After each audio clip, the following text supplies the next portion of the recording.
Le terroriste est donc un franco-marocain de 25 ans qui vivait dans une cité de Carcassonne où des policiers cagoulés, lourdement armés sont intervenus hier soir pour perquisitionner. La petite amie du terroriste a été placée en garde à vue et dans le quartier, l'homme se montrait discret. Henri de la Guérie s'est rendu sur place pour Europe 1.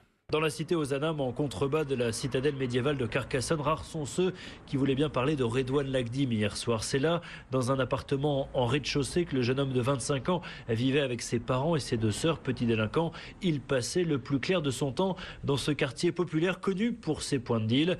Mais selon ses voisins, Lagdim, qui a passé un mois en prison en 2016 pour usage de stupéfiants, ne faisait pas vraiment parler de lui. Oui, je connais Redouane, oui, je connais bien. Il vient au mosquée tout le temps. Hein. Toujours, il est calme, il n'y a pas de problème. Il est calme, il vient, il est tranquille. C'était mon voisin.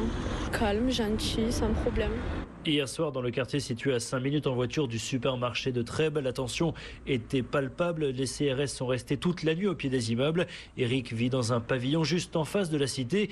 Il a vu hier matin le terroriste au volant du véhicule volé. C'était quelques minutes seulement avant l'attaque contre les CRS puis la prise d'otage. J'ai aperçu une voiture qui, quand je suis sorti, moi, elle allait rentrer dans la petite rue là qui va aux Ozanam. Et il a freiné, puis il a mis un coup de volant et puis finalement il est parti tout droit. Oui, un brun avec une barbe, pas trop grand.